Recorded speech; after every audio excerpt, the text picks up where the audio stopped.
Hello guys, this is Let's Go Luna, Powerbirds, and DNA Fan 2000, and this rant I'm going to do is on false ripoff claims. Before I rant, I want you to notice how my previous rants have a lot of long pauses. That is clearly because they were improvised. This one has a script so that I won't stumble and make up things to say while I'm ranting. But I know you're waiting for me to rant, so here we go. False ripoff claims are some of the stupidest things that could be done. Those people claim that a character, a movie, or a TV show is a ripoff of another character, movie, or TV show because of two little traits. Those things may share common traits with others, but they are still original in their own right. In fact, why don't I tell you about what a ripoff is and is... In fact, why don't I tell you about what is a ripoff and what is not? Pardon me. For example, any animated film by the notorious LGLPB&DNA. Yes, that is actually how you pronounce that company's name. Is LGLPB&DNA is considered to legitimately rip off big blockbuster animated films. And that is of course true. For example, their final film, The Frog Prince, is widely accused of ripping off The Princess and the Frog. Although I'm honestly not a fan of The Princess and the Frog, it's at least miles better than that piece of shit. I just gave you an example of what is a direct rip-off. Indirect rip-offs are somewhat rip-offs, but the character, movie, or TV show introduced later than the original can still be considered a rip-off, if at least, say, 75% of what happens with the original and the copycat appear to be the same. Now I have two examples. Here's example number one. Kaylee from the 1998 Warner Brothers bomb Quest for Camelot. When I saw the Nostalgia Critics video, he claimed that she is a discount Belle from the 1991 classic Beauty and the Beast. It's easy for me to see why because they both have a similar hairstyle and face, they both work on a farm, and they run with their arms open while singing a song about their desires for more out of life. So the nostalgia critic is right. They do behave very much alike. Example number 2. Jailbreak. And this is, of course, from a film whose hate base I have previously ranted on over 2 years ago, the Emoji Movie. According to WatchMojo.com, they say that she is a discount Wildstyle from the Lego Movie. Their reasons include their names sound too much alike, as well as their sense of fashion, their personalities, and their attitudes. And I gotta admit, those 4 reasons are good reasons. Others I could mention include they are both trying to rescue the main character on their side, and I might be able to find other reasons, but I want to come to the point of why I made this video. A ripoff can be relatively loose, but ripoff claims where the people try to claim that two things that generally don't look as they have to do with one another is stupid. The reasons might be a similar premise, but I don't buy that reason if I found countless other things which center on a certain premise. That premise is considered rather to be commonplace, not monopolized by one thing those people claim were made first. For example, there's Jacob Stout. He's one of the very few YouTubers out there who still claims that Let's Go Luna is a ripoff of Doki. And I know that both of those shows center on premises where a group of animals travel around the world, but that's basically it. Jake just claims it to be a ripoff due to a rather commonplace premise, so Let's Go Luna is not considered a ripoff of Doki. I tell you once, then I tell you twice. But then, right now,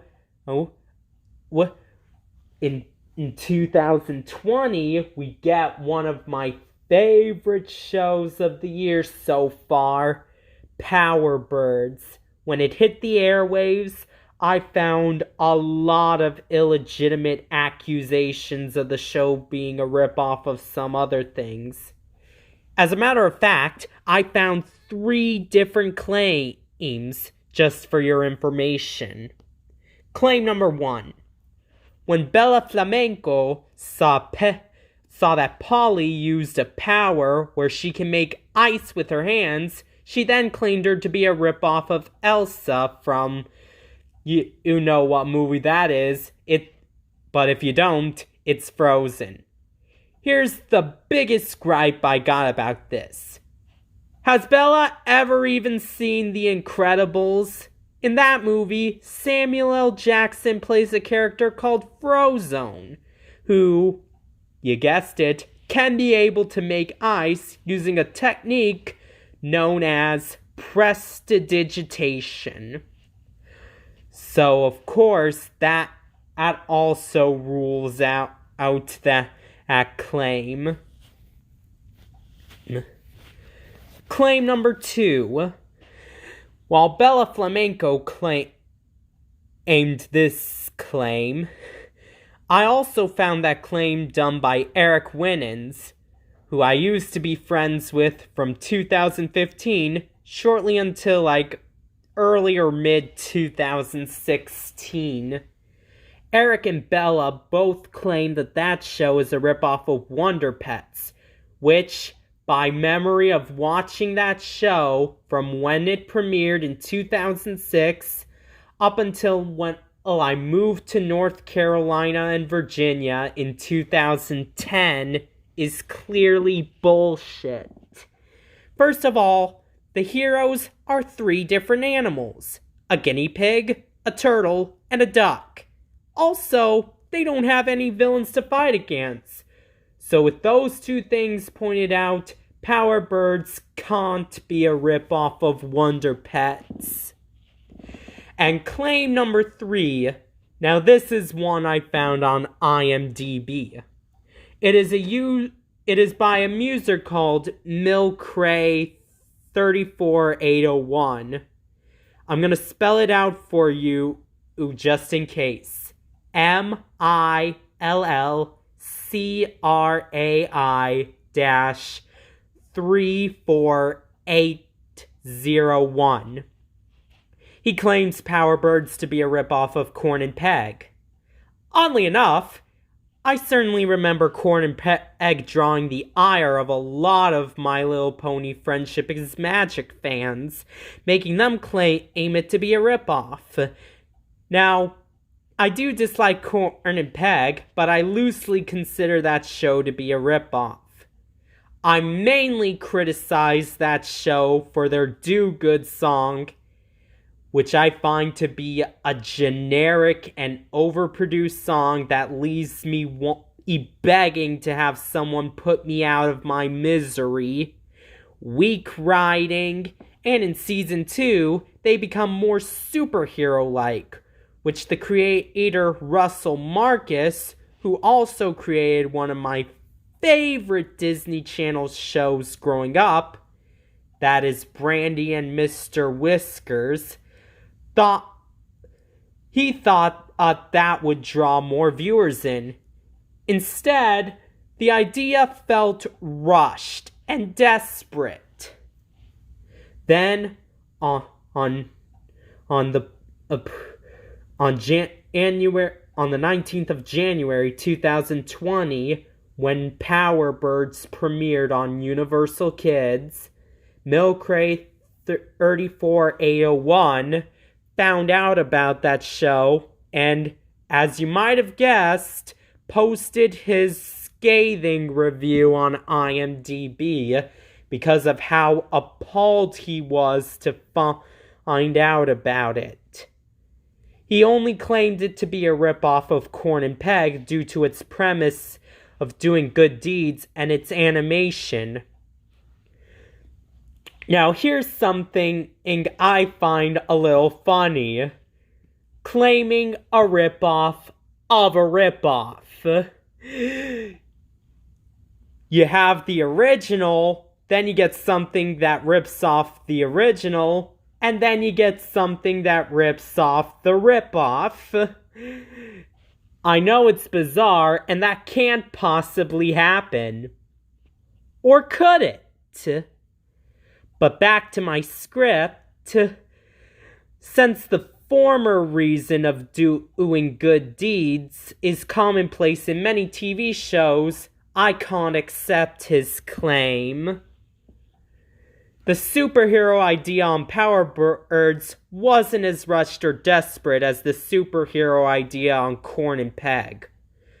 Also, there are many other countless positive things I could say about Powerbirds over Corn and Peg, such as Powerbirds has a killer theme song, whereas Corn and Peg has a rather emotionless theme song.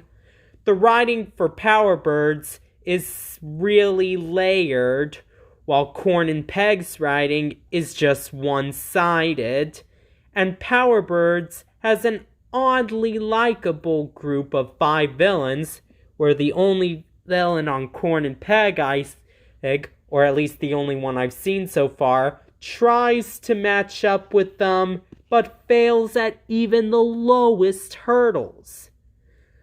Also, unlike Ace and Polly looking up to Max when saving the day, Corn and Peg don't have someone to look up to when they're doing Oh, wait a minute. They do, and that is Captain Thunderhoof.